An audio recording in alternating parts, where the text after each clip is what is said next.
You're listening to The Mountain Gardener with local expert Ken Lane. Mountain gardening can be challenging, but with Ken's tips, tricks, and garden advice, you'll reap huge rewards. Now welcome back to The Mountain Gardener.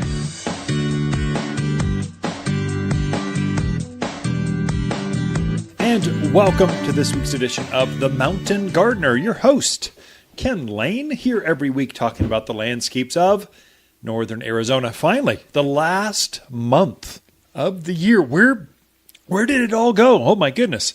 So we are deep into the festivities. So we are into the lights at the Lane Casa are all up. They look good. They're festive.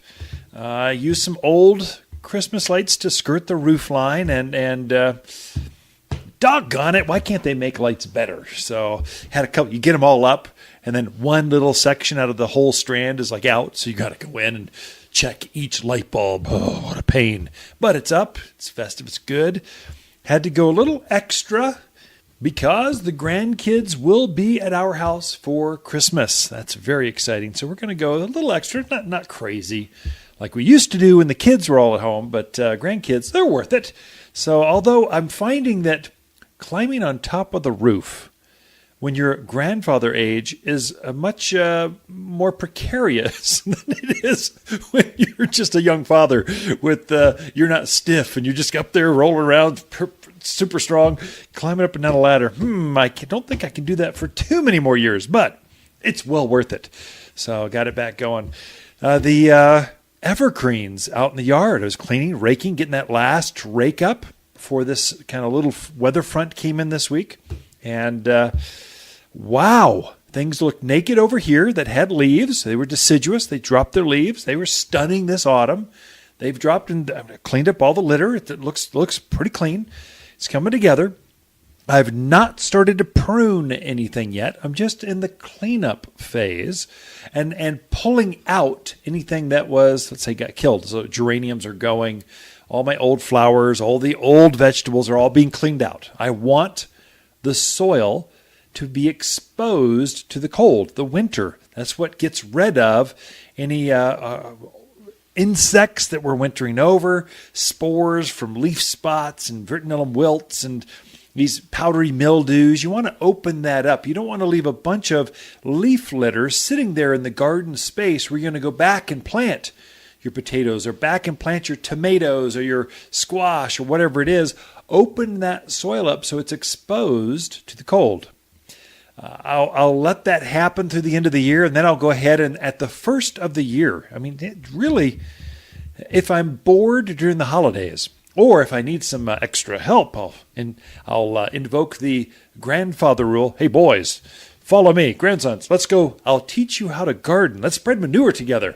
Then I'll put a layer of my organic matter over that garden space. And I'll turn that in at my convenience. So probably I'm going to be planting by the end of February, first part of March, and that's when I start to plant the very early spring leafy type of gardens. So that would be your lettuce and spinach. And so I'm going to prepare for broccoli and cauliflower. I'm going to get ready for your carrots and the root crops. So I'll get that soil ready, but I want to leave it open for a bit. And I want to add that organic matter. I want to turn that in. I'll actually put my fertilizers, the bone meals, all that. I'll put everything in it. I've got kind of a recipe that I use over the years. I'll let it sit. I want to get all that in there so it's sitting for a bit before I go plant. A mistake folks make is they get the soils already and they plant the same weekend, and the soil hasn't had time to settle and some of the roots get burned. And so I'm in that process of cleanup right now. What I found was the evergreens. Oh, they're spectacular. I mean, the magnolias. I've got evergreen. There's a hardy variety of magnolia. We've got them here at the garden center. It's a little bit smaller leafed, but the flower is that huge southern magnolia flower, super fragrant. Well, they were overpowered by willow trees and crepe myrtles and all this other leafy stuff, but now It is the center of attention. And then I've got a fountain right in the middle of that. I've got two of them that pair a fountain in between. And it's totally changed. The entire feel of the front landscape has just changed. And I like it. It's got a different feel. It's not one season is better than the other. It's both seasons are great. It's changed. You get a different personality coming out in the winter months. This is when your evergreen trees, shrubs, take center stage. I was cleaning up the back. Some of my flowers had gotten pretty beat up, so I just pulled them right out. Then I was watering things. When did that storm show up? Thursday? Was that right? Wednesday or Thursday? We had a little cold front that kind of hit us.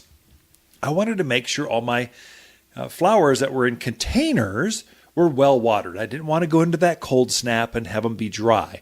So I was watering things, kind of cleaning things up, looking at them, kind of pampering them before the cold comes.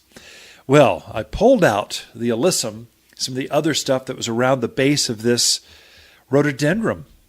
And all of a sudden you take a close look and the buds have to be, they're not quite the size of golf balls. They're size of large marbles. So they're quite, you can see next spring's flowers. And rhododendrons are just, there's nothing like them in February and March. They just open up and they almost pulse, they glow. This beautiful pinks and whites and reds and purples. They're gorgeous, but the winter foliage is just as gorgeous. Glossy green leaves. Oh my goodness, you just have a new appreciation of your yard when you clean up all those leaves and you get rid of that kind of leaves rolling around kind of thing. I've got that all done. And then you sit back and you go, look, it just looks good. It's different. The lights are up. The evergreens are glowing. I put some little twinkle lights on some bushes, and it just changes. It makes it festive. I don't know. I like it. I like this winter season. Some folks don't like it because, well, they don't have enough greenery in their winter gardens to really carry them. Well, if you travel and this is your summer home and you're down to Phoenix, it doesn't matter. But if you're spending the winter here in the mountains, this is your primary residence, and you stay here in the winter, your yard should look good in the winter. I mean, it should just glow. It should have a nice, different feel, but it should look really good. My Elaeagnus, or silverberries, this is a native plant. I trim it up so it doesn't look wild. It looks manicured, but I don't kick. Other than trimming it every once in a while, I hardly care for this thing. Well, it's an evergreen. It's an evergreen shrub. Gets about head high, about arm's width. A nice ball-shaped kind of hedge kind of plant. Tough plant. Well, it is an evergreen that really, it looks better this time of year than it does even in the summer when it's got to compete with all this other vegetation. And some of it looks better, but when there's nothing else around, it's almost like an oasis effect. It glows going, I'm just so happy in the winter. It's all the sunshine is mine. I don't have to share anymore. The trees have lost their leaves. I love it. And then it will form its white flower. It's kind of an insignificant flower, but super fragrant. Oh my goodness. It's one of the first shrubs, especially evergreen shrubs, to bloom in the spring of the year. Camellias look like that. Hollies look like that. There's a whole series of plants that look real. They're happy with this kind of cold. The secret with those, though, your evergreens, if you've got a bunch of that, or let's say you're new to the area, new to this 4-season thing, if you've got a lot of evergreens and you're set, you're good to go. Make sure, it looks like next, about a week out, we've got our first real cold front. I mean, it goes down to the teens here in the Prescott area. It means it's going to be single digits up in Flag. It'll be down to the, high teens, low 20s down the Verde, Sedona, even Kingman, Pace, and those areas are going to get some real cold. If those evergreens are dry, as that first initial heavy, deep, it's a freeze, not a frost, as that plant becomes really chilled, you want to make sure it's hydrated. Just make sure you're watering your plants through winter. Don't let them go dry, especially as we get these pulsating cold fronts. It'll be warm again. It'll be nice. But there's a bit of a cold snap that's going to happen. Some snow is going to hit. Looks like there's the first possibilities really coming in where you get the White Mountains, get some white stuff. Flagstaff gets some. Williams, you're going to see some snow. You make sure they're watered before those events happen, and you'll have a better looking, healthier evergreen out in the yard. Whether it's a pine, a fir, a broadleaf evergreen, whatever it is, water it. It'll be happier. Be right back with a lot of garden tips, tricks, and advice this show. You're listening to local garden expert Ken Lane, also known as the Mountain Gardener. Ken can be found throughout the week at Waters Garden Center in Prescott. Listen each week as he answers timely garden questions unique to mountain landscapes. The holidays are here in the Christmas City, bringing family and friends together and those chilly winter winds. While you're decorating the outside, don't forget to brighten your inside with exotic holiday plants from Waters. Beautiful poinsettias and Christmas cactus are coming to town, grown exclusively for Waters in colors you won't find anywhere else. Unique, vibrant, and guaranteed to warm up even the dreariest of winter days. Check your list twice for all the holiday plants, only found at Waters Garden Center, 1815 Iron Springs Road in Prescott. Hi, Lisa here with the plants of the week and our Sunshine Daydream Abelia. Pink and white flowers continually cover this brightly yellow shrub. Very pretty. Requires less maintenance than all the other cultivars with a compact, creamy foliage. At $34, it's a garden designer's dream bloomer that takes heat, wind, and blooms even longer with a bit of midday shade. Waters Garden Center, 1815 Iron Springs Road in Prescott. For people who love easy perennials, love to shop. You're listening to The Mountain Gardener with local expert Ken Lane. Mountain gardening can be challenging, but with Ken's tips, tricks, and garden advice, you'll reap huge rewards. Now welcome back to The Mountain Gardener. All right, we've got Lisa Waters Lane in the studio. She comes each week and shares your garden questions just throughout the week. How do we get all these questions? Come from Facebook, email.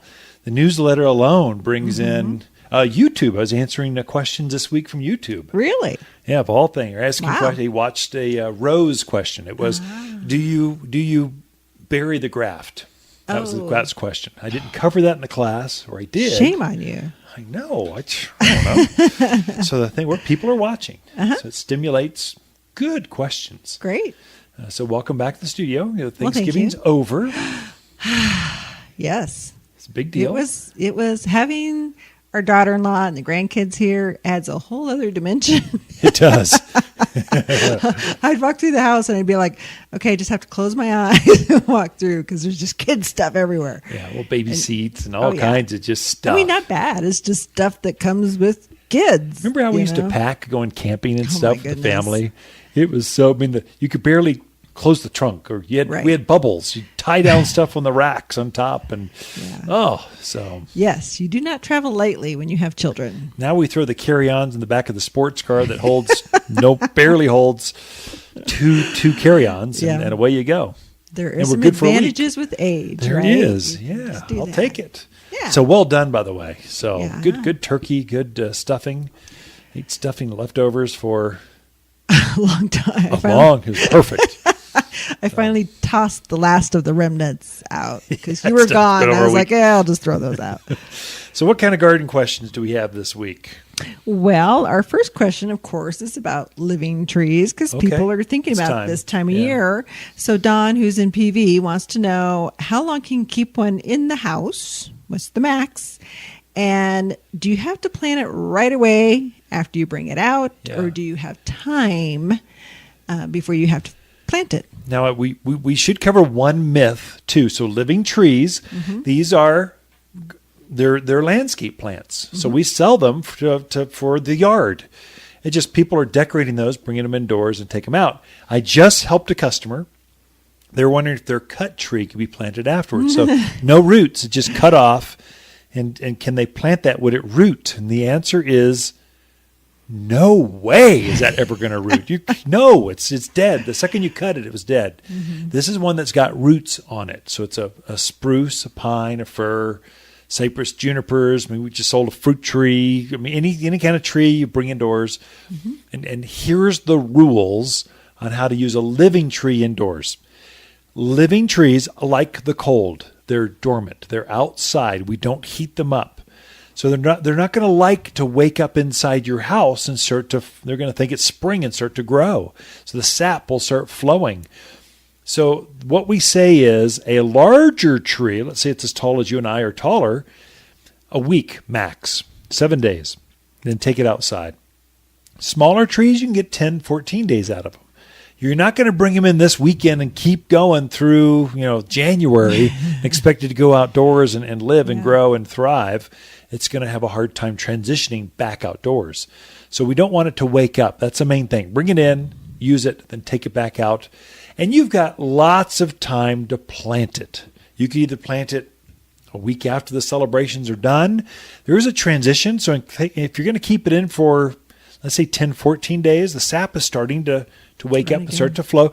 Let it get used to the cold again. So take it back outdoors and put it under a covered patio, a carport, up against the south side of your house where it's outside but against the house where it's a little insulated. Let it get used to the cold again.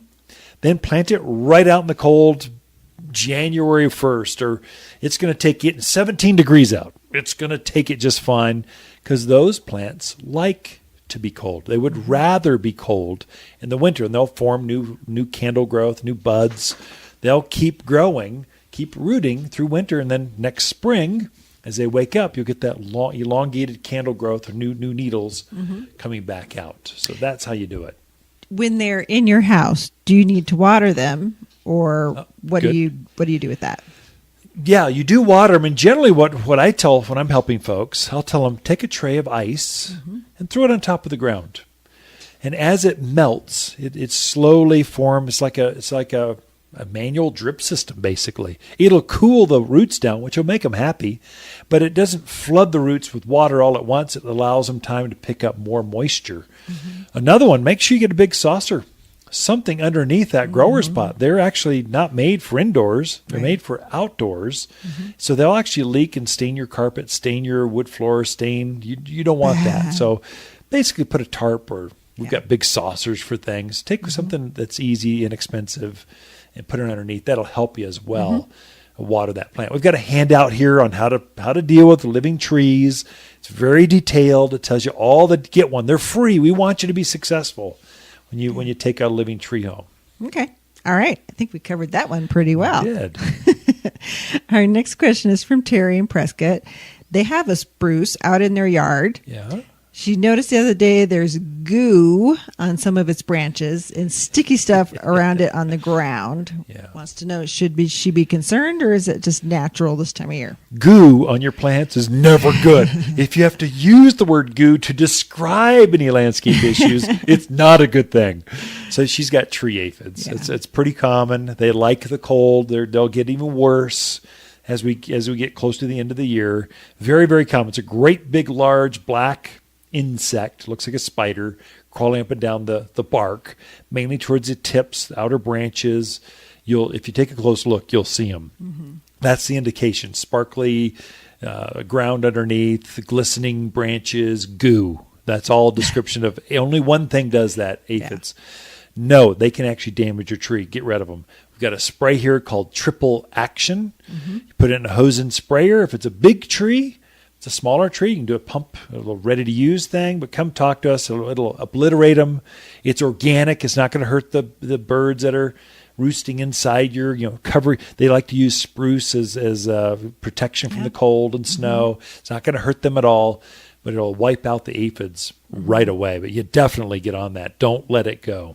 I was amazed. I was looking the other day online on just different varieties of aphids, you know, and by golly, there's an aphid for every plant out there. It's a big family of insects, not just one thing. It's like grasshoppers. There's not just one grasshopper. There's many kinds of grasshoppers, and all of them bad, really bad.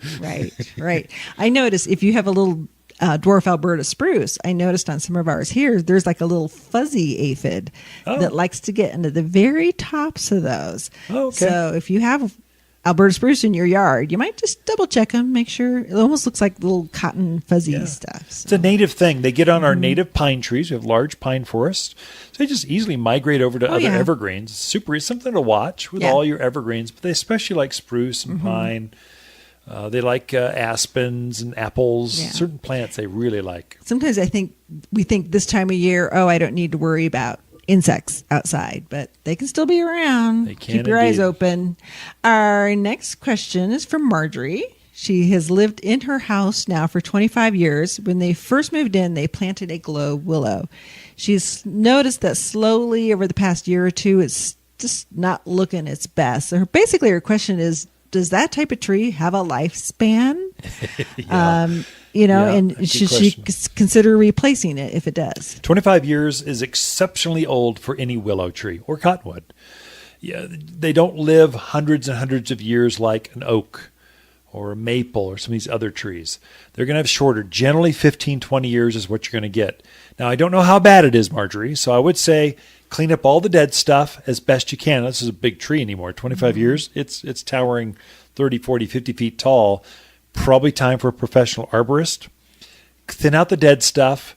If you just see big trunks, big dead spots in the tree, it's probably too late. Just get rid of it. Time to replace it. My guess is just by the age and hearing the story, you're coming to the end of its lifespan and it's showing the stress. That stress shows up in the branch structure. So you've seen that. But if it's just starting, you can milk that thing for another 10 years down the road just by keeping it cleaned up, watered, and fertilized. But if there's a lot of dead material, it's too late. It's time. Its time came like 5 years ago, probably. You're just now committing to it. It's time to get that thing done, cleaned up, and plant another one. So that'd be my advice for you. Okay. So good questions this week. We'll be right back with Ken and Lisa Lane and the Mountain Gardeners.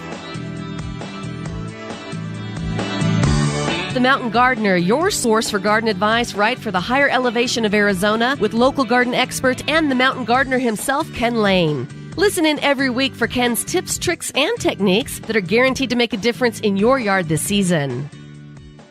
Hi, Lisa here with the plants of the week and our Arizona Gold Euonymus. An excellent choice for colored hedges and as tough as they come. This evergreen displays bold gold, head-high foliage that grows even thicker when sheared. A single shrub makes a bold statement for just $27, but in rows they make excellent visual and sound barriers. Waters Garden Center, 1815 Iron Springs Road in Prescott, where people who love bold gold hedges, they love to shop. Hi, Ken here with the plants of the week and our red clusterberry cotoneaster. Stunning white flowers cover the shrub in spring, then form red berries. A large evergreen that is tough, easy to grow, and tolerates poor soil. So thick when sheared, it's the perfect privacy for hot tubs, secluded entertainment areas, and prying eyes for just $39. Waters Garden Center, 1815 Iron Springs Road in Prescott, where people who love red-berried cotoneaster, they love to shop. You're listening to The Mountain Gardener with local expert Ken Lane. Mountain gardening can be challenging, but with Ken's tips, tricks, and garden advice, you'll reap huge rewards. Now welcome back to The Mountain Gardener.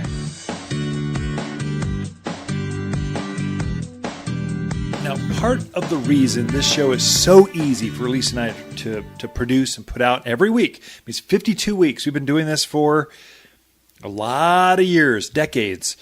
Every year we put out garden content. The reason it's so easy for us is you're not getting something copied or redone, or it's really whatever we're doing in our gardens, that's what you get to hear about. I mean, pretty much it's sharing, here's what we're doing. And if it's working in our yards here in Prescott, it's going to work in your yard in Prescott Valley or Paulden or Ash Fork or Seligman or Kingman or Payson or wherever. We're all in this higher elevation type of where you have more extremes. The wind is stronger. There's more alkalinity than, let's say, down in the deserts. We get 4 strong seasons. We're seeing that right now. Yes, it can vary. Okay, Kingman and Sedona or Cottonwood are going to be a little lower elevation. They're going to see the winter hit maybe 2 weeks later than us. But we're still going to see a frost. We're still going to see some cold wintry storms. We're still going to see that wind that blows. We were up in Flagstaff earlier this week. And boy, right before that storm hit this week, that little cold front we had, oh, was it ever windy. Oh, the Phoenix and those areas, yeah, they get some dust storms and stuff, but they don't know what true wind is. So here, some things that I'm doing in my own gardens that I think would relate to your gardens, things that you could do right now. I've got a couple plants that are just struggling. They've been in the ground for 2-3 years, and they're not growing. They're starting to irritate me. They're going to be replaced. I'm going to call it and go, this is it, boys. You don't sit there and look ugly at me and stick your tongue out and cross your eyes and expect to stay in my gardens and keep mocking me up with your ugliness. You're going to be pulled. But I'm a gardener. I'm going to give you one last chance. And here's what I did. I have some barberries. I've got them in a row, and I want them to be equal size and equal growth, and they're red, and they're stunning. They're right up the patio. They look good. They're in the ground in some raised beds, and one of them is just struggling in this soil. I don't know why. I mended it. I've tried a few things. I've tried giving it nutrients, some root and grow, trying to get them to root out. Here's what I did. I went through and I checked the irrigation. It's running fine. It's not a water issue. It's a soil issue or something up, or I got a dud of a plant. Something's happening. So I took a shovel and I root pruned the bottom of that plant. Here's what I did. I actually cut the roots. I'm physically trying to cut the roots that are starting to root out in the surrounding soil. They call that root pruning. I actually lifted the plant up. I got a good root ball and shifted it about 90 degrees. What I'm after is I'm trying to increase the soil drainage underneath the plant, but mainly every time you cut a root, it starts to form. It doesn't repair itself with just one root. It can have 3 or 4 or 5 roots coming out of where that prune cut, where that shovel sliced through that root ball. It's much like top growth. You look at an apple tree or a fruit tree. That's a good example. You make a cut of a branch, and where that cut was, have you noticed that sometimes you'll get 3 or 4 suckers or multiple branches coming up where that cut was? Roots will do exactly the same thing. What I'm hoping for is if I root prune this and I try to get some more drainage underneath those roots, I'll actually get an increase of root mass on this plant by next spring. It'll root through the winter. It'll root through next spring. As it leaves out, I'm hoping for a larger root mass, so now it's got more roots to now push more top growth. I'll give it till about the end of May, and I'll get a feel for, I either stressed it out so much that it doesn't want to grow anymore, or it'll start rooting out and really taking off and wanting to see some physical new growth. It's not going to sit there stunted anymore. If it does, by June 1, I'm going to rip that baby out and put a new one in because I got a dud. I don't know why. Genetics, the soil, something happened. The dog went pee on it too much. I don't know. But something's going to have to change. But I'll give it a chance. So if it doesn't want to grow, if you've got plants that you're just not happy with, try that root prune technique. What I'll do after I'm done pruning, because that's pretty stressful. Now it's cool. This is the time of year when you do that. Over the next couple months, you want to root prune. I gave it some root and grow. It's a liquid rooting hormone right afterwards because it's like open heart surgery. I mean, that technique, root pruning, lifting, turning 90 degrees, that's like open heart surgery and brain surgery at the same time. It's pretty rough. But I gently did it the right time of the year, moved it, packed it in, gave it some love, talked to it, and then I gave it some root and grow, this liquid rooting hormone. And then I'll fertilize it next spring, give it every chance I can to get it to grow. But if that plant doesn't grow again, if it's not going to take off next spring, I'm not going to look at you for another 2-3 years while you sit there stunted and your buddies down the row are growing stronger and bigger and better. I want to catch up, and I think I can do that with that root pruning technique. It'll work in your yard as well. Now's the time. Now through really February is when you want to do that root pruning and that type of gardening. Got a lot of tips left. Be right back. The Mountain Gardener, your source for garden advice right for the higher elevation of Arizona with local garden expert and the Mountain Gardener himself, Ken Lane. Listen in every week for Ken's tips, tricks, and techniques that are guaranteed to make a difference in your yard this season. These tulips are delicious. We're the cutest mule deers, and we just ate Mrs. Smith's flowers. We avoid Mrs. Johnson's because she has native plants from Waters Garden Center. She's got bright red sage, sunny blanket flower, hot pink gara, and a lot more. They grow like crazy in local soil, and she hardly ever has to water them. Hummingbirds and bees love natives, but they taste awful to deer. I sure hope Mrs. Smith doesn't figure that out. Go native, Waters Garden Center. The Grinch went to Waters and couldn't believe his eyes. There were cut trees in every shape and size. He could take one home and then toss it after the season. Good! And then he saw living Christmas trees that grow and grow. So it seemed a good reason. A beautiful living tree, and have Waters plant it because of his bad knees. Have the merriest of Christmas from all of us here at Waters Garden Center. All right, we are back with Lisa Waters in the studio. She comes each week. Lisa Waters Lane. You are a Waters. I married into the family business. Gave you your maiden name. Sorry about that. We've been married for 31. You know what's funny is I didn't even think anything about it. I was like, yeah, that's people me. call me all the time going, oh, it's Ken Waters. You've been thoroughly brainwashed. You've been listening to ads. It's Waters. It's Ken and Lisa Lane own Waters Garden Center because we took over the family business. Yes. My poor dad did not have any boys to take on that name and carry it forth. So it's Waters Lane. But We'll take it. We raised a lot of girls. We got one boy, 3 daughters. So it's like that's a great thing. So it is. So it's fun to watch the new generation, who they marry, how they connect. We're trying to influence them, go to see them, and we're kind of a loud, outgoing, gregarious, very close family. Well, when we get together, it can get loud and Lane kind of go together. Annoying. Okay.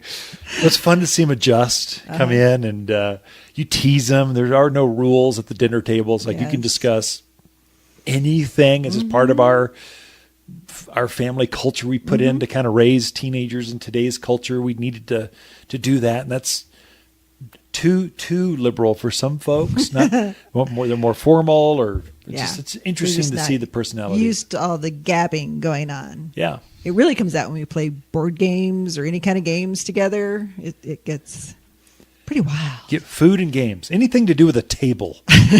we just go up, and we'll sit hours and just play. Kind of stuff. Anyway, enough about our family and me, my blunder.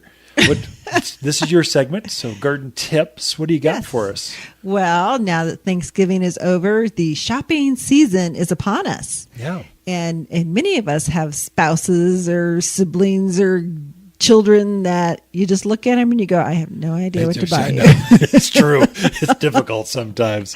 Or if you're going over to a friend you only see a couple times a year, or it's that we've got some life groups or small groups we've been meeting together with for years.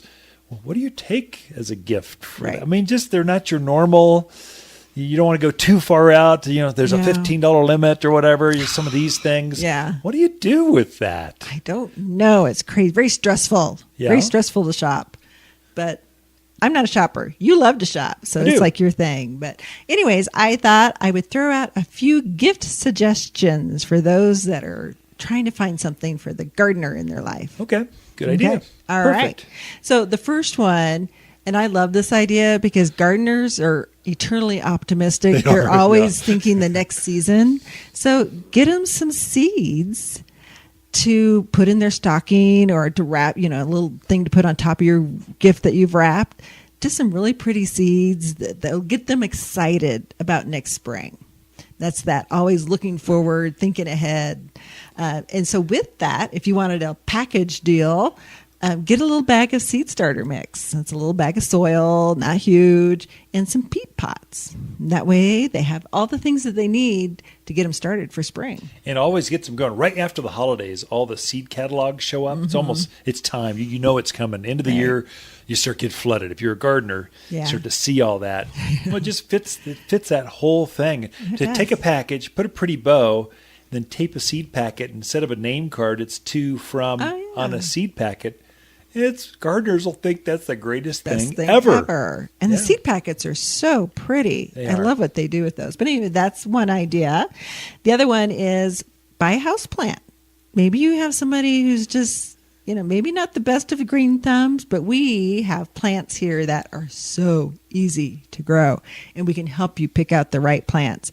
So a nice house plant. And with that, if you want a package deal, get a moisture meter. Everybody should have a moisture meter who's watering plants. It just takes all the guesswork out of it. And maybe a little bottle of houseplant fertilizer to go with it. And the one that we carry is the Schultz, because I love Schultz because it doesn't have all the high salts and garbage in it. So that'd be a nice little package deal. Yeah. I mean, a watering can to go with it. Watering cans, moisture meter, a little thing of fertilizer, one for the upstairs, one for the downstairs, one for the back, one for the front. It makes it easy. Definitely. We also have a really neat selection of tillandsias or air plants that don't require any soil. Really, some with colored tips on them, just really neat ones that are just very, very different. So easy to take care of. You just throw them in a little bit of water once a week and off you go. I like the one that you just had a whole box come in of air plants. One of them looks like a shrunken head. It does. It's really cool. I just want to put googly eyes on it and hang it from a tree or something, or make a necklace out of it. Because I looked at it and went, I don't know. Really neat. It's really it is neat. very different looking. So that's another great gift idea.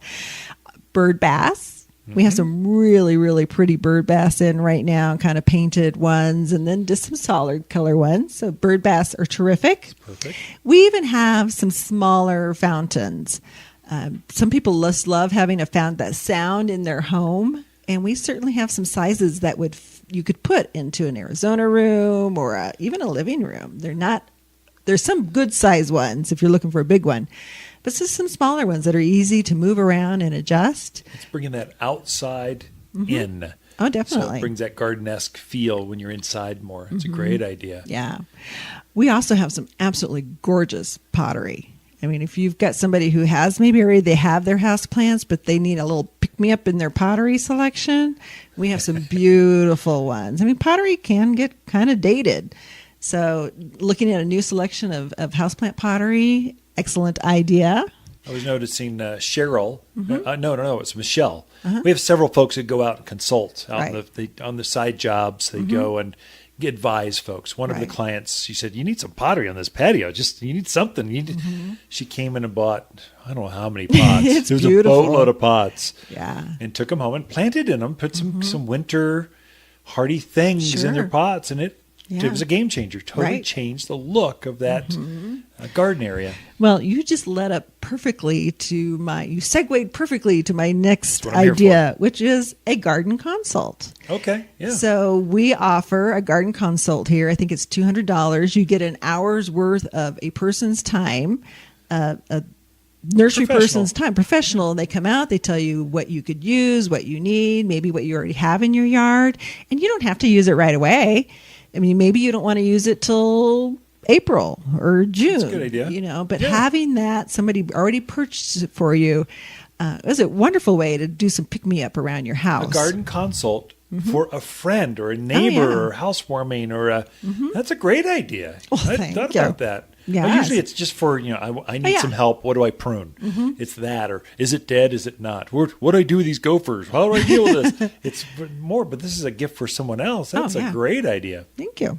And then last but not least, a Waters gift card, because everybody loves gift cards, right? And that's another one. Maybe you want to buy a poinsettia and stick a gift card in it. It's a wonderful gift idea. And I also wanted to briefly talk about some of the more unusual Christmas or holiday plants that we have in, because everybody knows poinsettias. Right. Everybody, which are beautiful. And I'm not knocking poinsettias. But other things to think about would be anthurium. So we've got some red and some white anthurium in the store. So anthuriums they're actually Hawaii's state flower. I did not know that. Interesting. Wow. But really long. They have a bright red, almost heart-shaped bloom. I guess you'd call it bloom on it. dark green foliage. Really, really pretty. And the red and white together are absolutely gorgeous. Long lasting. They're going to last a lot longer than a poinsettia will. Yeah. So something to look at there. We have some amaryllis in, which they've already started growing, but they're not even close to blooming. But they grow so fast. If you have kids, it is so fun to grow an amaryllis because they'll grow 3-4 inches in a day sometimes. It's amazing. They'll grow up 2 feet tall, pretty easy. Yeah, and beautiful trumpet-shaped flowers on them. The ones we have are red, so beautiful trumpet red flowers in it. And then some other things you'll just have to come in and see. That's good. So great advice. I mean, the store, you and your crew just did wonderful. I mean, it looks like a tropical jungle with Christmas plants. Right. It's amazing. So it just feels good. All right. So things you can give as gifts to those gardeners, stocking stuffers, to present toppers, to small group things. Great ideas, Lisa. Be right back with Ken and Lisa Lane and the Mountain Gardeners. The Mountain Gardener, your source for garden advice right for the higher elevation of Arizona with local garden expert and the Mountain Gardener himself, Ken Lane. Listen in every week for Ken's tips, tricks, and techniques that are guaranteed to make a difference in your yard this season. Wondering why my garden looks amazing? Well, that's personal. The personal garden shopper service at Waters Garden Center, that is. Before talking with my personal shopper, I had no idea which plants would be best for me. But now my garden is bursting with flowers and buzzing with hummingbirds. Just go to watersgardencenter.com, click on Shop, and choose Personal Garden Shopper. A Waters Garden expert will pick the perfect plants for you, personally. The Personal Garden Shopper, only at Waters Garden Center in Prescott. Now, I have been selling fresh greens, Christmas trees, wreaths, garlands, boughs for a lot of years. And I've learned a few things on how to buy them fresh, how to display them fresh, how to keep them fresh here at the nursery, and how I want to share a couple of those that help you if you're going to buy a new wreath. Which one out of that crate of boxes do you get? Which ones? How do you know you've got a fresh one that's going to last and one that's going to go up in flames in like a week? Which Christmas tree can you buy and put it in the stand, and how do you water it? How do I give it all of that? I mean, what brings this up, I had Harold Waters, my father-in-law. He's the founder of this company, Waters Garden Center. He's over for Thanksgiving dinner, and he was sharing some of the old stories. I love it. I love hearing how the original stories. He was the very first garden center in northern Arizona, outside of Phoenix. He started in Prescott. And it says he's had a couple locations. This location we're at here right now was built in 1983, and we've just expanded, used the property as the town grows. He was sharing the story of how he used to go up in the White Mountains. You folks, let's tune in from Pinetop, Lakeside, Greer, you know. White fir, he used to go and hand cut, take the chainsaw, pickup truck with some boards on the side and a trailer, and go cut trees himself and bring them back to Prescott. He had a permit to do that. Then it got too busy. It got too difficult. You had to go higher up into the mountains to go get them. It was harder to drag them for the snow. So then he was the first one to ship trees in from Michigan. He had a buddy of his that wintered here. He had the connects. So he actually filled rail cars. And Harold and the team used to unload Christmas trees down at the depot. There was a train station in downtown Prescott, right in the heart of town, right at the end of Whiskey Row. I mean, right there in the heart of it. He'd go unload trees right there. So I never knew that. I never heard that story before. I'm going, wow. Now, as a kid, I learned driving here in Prescott back in the 70s, 80s. They still had trains crossing there. So it had to be in that 60s, 70s era when he was unloading Christmas trees there. Now we just load up a semi-tractor trailer and they run down with the truck and we unload it at the back dock and away we go.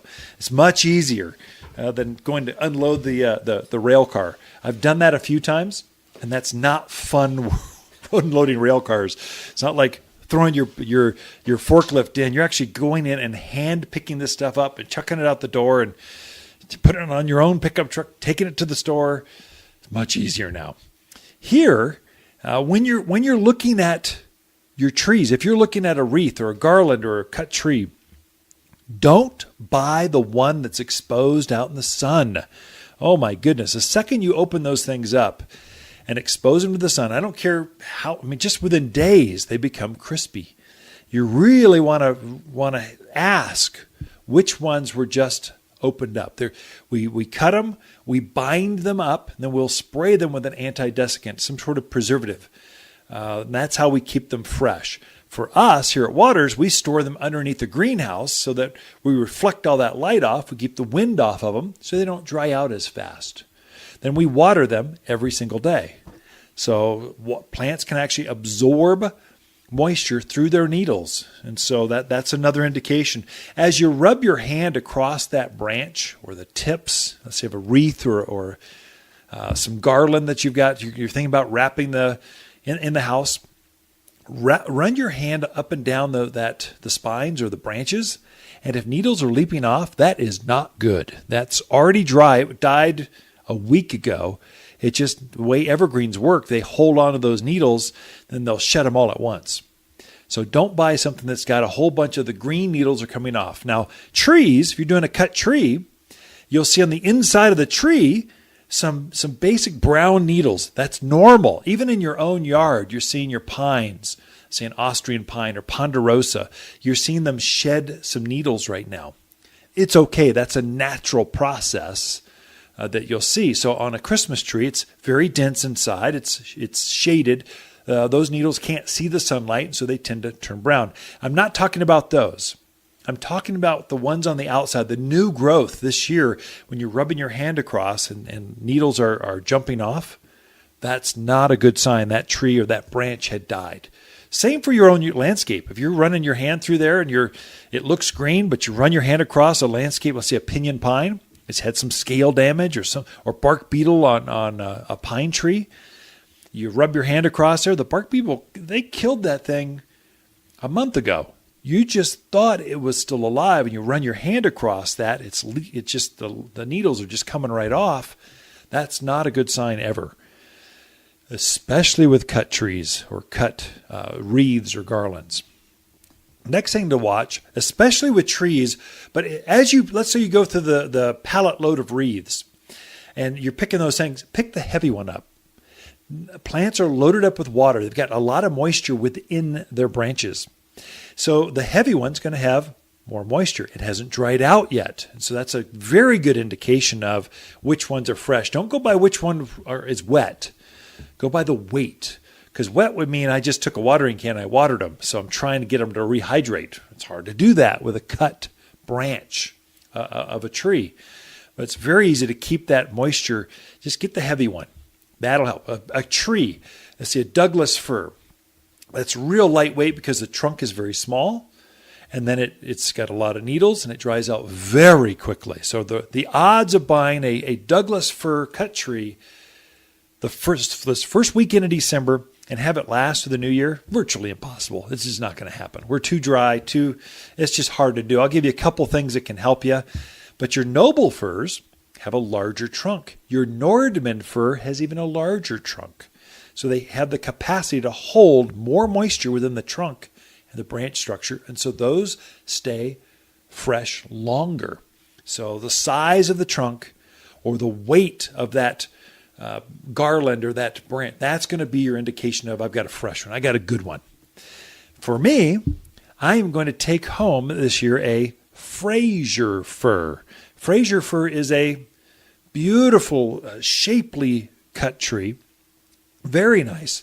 But the reason I'm going to take that one home is I want it to stay fresh through the end of the year because the grandkids are coming to visit this year. I want it to last a week longer than normal. But Fraser firs, as they die, as they start to give up all that moisture, they lock those needles into the branch and they won't let them go. The tree's dead. The needles have actually dried up, but it almost cements into the branch structure. So even though it's dry, it won't shed needles or less likely to shed needles than a Douglas fir doesn't do that. I mean, you look at them wrong, they shed needles all over the place. Balsa fir, the same way. Oh my gosh, their shelf life is like 4 days. That's done. You don't want that one in your house for this weekend. You want to go with your noble fir, Nordman fir or Fraser fir, those are the best, longest lasting greens or trees or branches. If you're going to use those as living, decorative, fresh, fragrant cut greens in your house, those are the ones you want to look at. And then make sure they put a fresh cut on the bottom, because a tree especially, will absorb water through that trunk. If it calluses over, if you make a fresh cut, it'll have sap flowing out of it, and it will callus over, much like a scab on your skin. Well, you want it to be fresh. It will opens up those capillaries so it receives water. If you don't do that, it's calloused over, so it won't receive water. Fresh cuts are super important. Put the additive in. So there's Christmas tree additives that actually help the plant absorb more water. And then what I really like, especially for my garlands and my wreaths, they make a clear spray. It's called Wilt Stop. It's really an agriculture product. We use it out in the yard for plants that struggle, Japanese maples. We use it on hollies. We use it on shade-loving hostas, those kinds of plants. But really works on cut greens. So if you spray Wilt Stop over the foliage, over the branch, over the needles, gives it a glossy green leaf, but it's like a latex or a polymer that goes over the needle and keeps it from drying out. Doesn't allow it to sweat or to let off water, so it keeps it fresh, locks in that water longer. If you spray a good tree, my Fraser fir will get wilt stopped, get a fresh cut, put it in the stand. I'll check the water daily. That thing will last. I could probably get that to last through Valentine's if I wanted. So that's the secret to picking, choosing, and keeping your greens this holiday fresh. The Mountain Gardener, your source for garden advice right for the higher elevation of Arizona, with local garden expert and the Mountain Gardener himself, Ken Lane. Listen in every week for Ken's tips, tricks, and techniques that are guaranteed to make a difference in your yard this season. Hi, Lisa here with the plants of the week and our Arizona Gold Euonymus. An excellent choice for colored hedges, and as tough as they come. This evergreen displays bold gold, head-high foliage that grows even thicker when sheared. A single shrub makes a bold statement for just $27, but in rows they make excellent visual and sound barriers. Waters Garden Center, 1815 Iron Springs Road in Prescott, where people who love bold gold hedges, they love to shop. Hi, Ken here with the plants of the week and our red clusterberry cotoneaster. Stunning white flowers cover the shrub in spring, then form red berries. A large evergreen that is tough, easy to grow, and tolerates poor soil. So thick when sheared, it's the perfect privacy for hot tubs, secluded entertainment areas, and prying eyes for just $39. Waters Garden Center, 1815 Iron Springs Road in Prescott, where people who love red-berried cotoneaster, they love to shop. You're listening to The Mountain Gardener with local expert Ken Lane. Mountain gardening can be challenging, but with Ken's tips, tricks, and garden advice, you'll reap huge rewards. Now welcome back to The Mountain Gardener.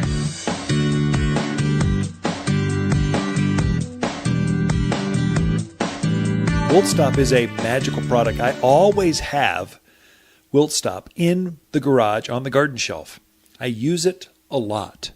And I'll use it on my cut trees, my wreaths, my garlands, my fresh greens. It really works well as well on houseplants. Oh, it's such a pretty thing. It brings out the gloss. You're bringing your guests over. You're going to have a party or Hanukkah celebration, or you're going to have the family over for New Year's, and you're going to have you want your house to look good. You want your houseplants to look even better. You want it to be fresh, alive, going, I'm so happy growing in this house. Welcome. Now have some eggnog.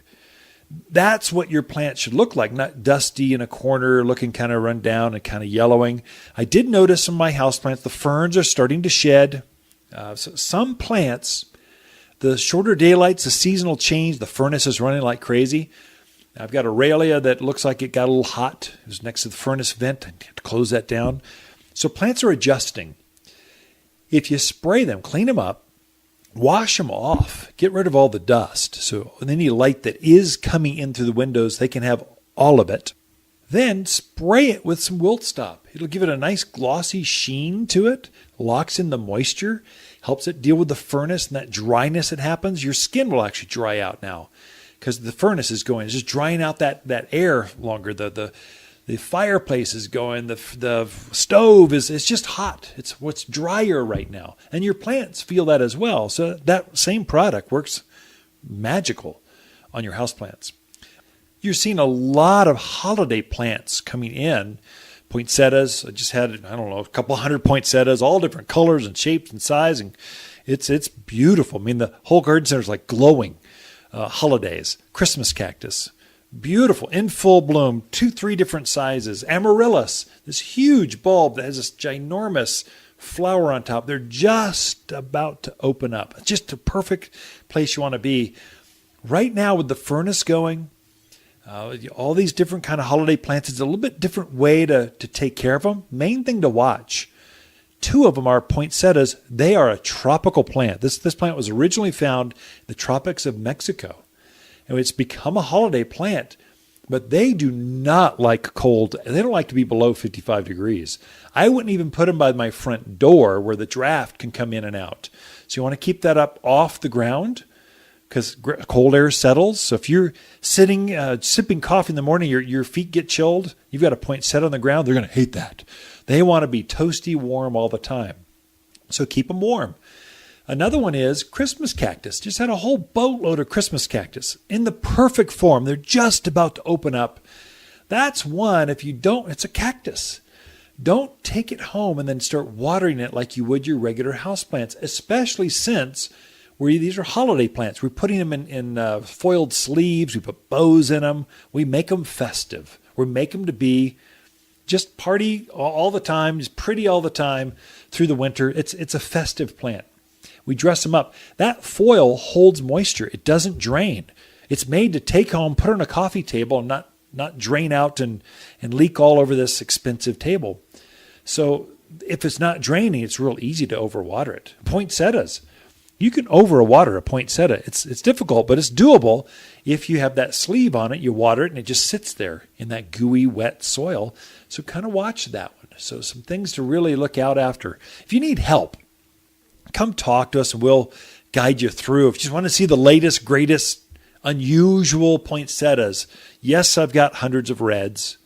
But I also get bored with red, and I want some exciting new colors of poinsettias. Amaryllis. If you've got grandkids coming, that is a magical plant to watch open. It's huge bulb blooming in full bloom for a month and a half. Oh, it's beautiful. Come just check it out and then talk holiday plants with us. Ken and Lisa Lane here at Waters Garden Center throughout the week. Come say hi. Even better, wish us a Merry Christmas. Have a good week, everyone.